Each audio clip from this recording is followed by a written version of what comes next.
TTD chairman Chadalavada చంద్రబాబుతో భేటీ అయ్యారు. ఆ తర్వాత మా ప్రతినిధితో మాట్లాడారు. లైవ్ చూద్దాం. ముగిసింది. ఎట్టకేలకు నిన్న సాయంత్రం అధికారికంగా ఆ జీవో కూడా విడుదలైంది. చంద్రబాబు కృష్ణమూర్తి అనుకున్న విధంగానే టీటీడీ బోర్డుకి చైర్మన్ గా ఎంపికయ్యారు. ఆయనతో ఒకసారి మనం మాట్లాడదాం.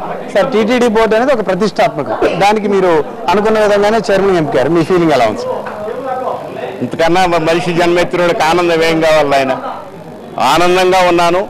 ఈ ఆనందం ఆయన సేవలో తరించి భగవంతుని కృపకు పాత్రుడయ్యేదానికి నా వంతు నేను కృషి చేసేటువంటి అవకాశం ఇచ్చారు నాకు.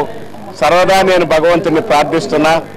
వారి దయ వల్ల నేను ఇంతవాడిని అయ్యాను. భవిష్యత్తులో కూడా వారి సేవల్లో తరించేటటువంటి అవకాశం ఇచ్చినటువంటి ఆలోచనతో ఉన్నాను. నేను చాలా ఆనందంగా ఉన్నాను. అంటే చదలవాడ మార్క్ ఎలా ఉంటుంది? అంటే సామాన్య భక్తులకి అవకాశాలు ఇచ్చే విషయంలో ఇప్పుడే ఎల్కేజీలో చేరాను నేను. చదువు సాగనివ్వండి, సాగినప్పుడు మీరందరూ నడిపించండి.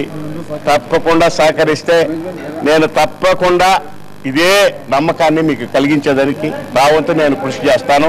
ఆ విధంగా రావాలని, జరగాలని భగవంతుని ప్రార్థిస్తాను. అన్యమత ప్రచారాన్ని అరికట్టడంలో టీటీడీ బోర్డు ఇంకా పటిష్టంగా పనిచేయాలనే ఒక వాదన వినిపిస్తుంది. ఈ విషయంలో మీ పోకడ కానీ మీ విధానం కానీ ఎలా ఉండబోతుంది? ఐదో పుణ్యక్షేత్రం ఆయన అది. అక్కడే వారి మతాల మీద వాళ్ళకు ఆలోచనలు ఉండడం, వాళ్ళకి భక్తిభావం ఉండడం తప్పులేదు. కానీ ఎక్కడైతే హైందవ పుణ్యక్షేత్రంలో అలాంటి కార్యక్రమాలు ఏ పరిస్థితుల్లో మాత్రం జరగనివి నాయన.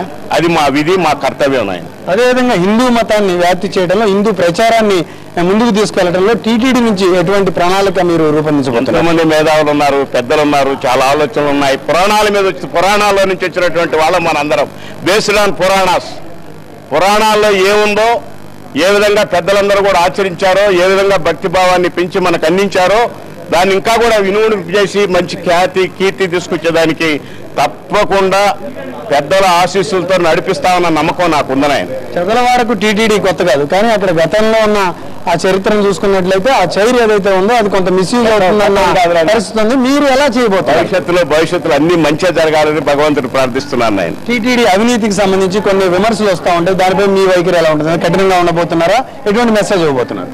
నేనైతే అవినీతి అనే శబ్దానికి దూరం నాయన.